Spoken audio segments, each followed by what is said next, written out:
அப்பாடா! இப்போ தான் மனசே ஃப்ரீயா இருக்கு. என்னன்னா வந்து நிலாவுக்கு வந்து தெரிஞ்சு போயிடுது. இந்த மாரி சோழன கடத்தினது வந்து நிலாவோட அப்பா தான் அப்படின்னு தெரிஞ்சு போயிடுது.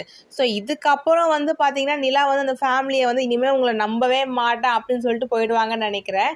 ஸோ இதுக்கப்புறம் சோழனுக்கும் நிலாவுக்கும் பாண்டிங் இன்னும் அதிகமா தான் ஆகப்போது. அதே மாரி நிலாவோட அப்பா, அப்பா என்னம்மா நடிக்கிறாரு அப்பா! அவர் மாட்டுனது தான் ரொம்ப சந்தோஷம். அப்படியே ஓவரா ஆக்ட் பண்ணி அப்படியே வந்தாரு. நல்ல வேளை மாட்டிக்கிட்டாரு. அதே மாரி பாண்டியன். பாண்டியனுக்கு வந்து வானதி வந்து ஃபோன் பண்றாங்க இல்லைங்களா? அப்போ வந்து என்ன சொல்லியிருக்கணும்? இல்ல இது மாரி எங்க அண்ணனுக்கு ஒரு ப்ராப்ளம். அதனால நாங்க கொஞ்சம் சென்னை வரைக்கும் போ வேண்டியது இருக்கு. கொஞ்சம் பிஸி. நான் அப்புறம் ஃபோன் பண்றேன்னு சொல்ட்டா வேலை முடிஞ்சு போயிடுது. அத விட்டுட்டு உனக்கு அறிவு இல்லையா? ஃபோன வையி அந்த மாரிலாம் இதெல்லாம் ஓவர் உண்மையிலேயே. ம். அங்க என்ன பிரச்சனை நடக்குது சொல்ல கூட தேவையில்ல. இந்த மாரி நான் வெளில இருக்கேன். ஒரு ப்ராப்ளம் சொன்னா அந்த பொண்ணு புரிஞ்சுக்கிட்டு ஃபோன வச்சுட்டா போது. இந்த பிரச்சனையெல்லாம் முடிச்சுட்டு பாண்டியன் வந்து இந்த பொண்ண சமாதானம் படுத்திட்டு இருக்க போறாரு. அதான் நடக்க போகுது. ஓகே கைஸ், நிலாவோட அப்பா வந்து மாட்டுனது உங்களுக்கு எவ்வளோ ஹாப்பியா இருக்கு அப்படின்னு கமெண்ட் செக்ஷன்ல ஷேர் பண்ணுங்க.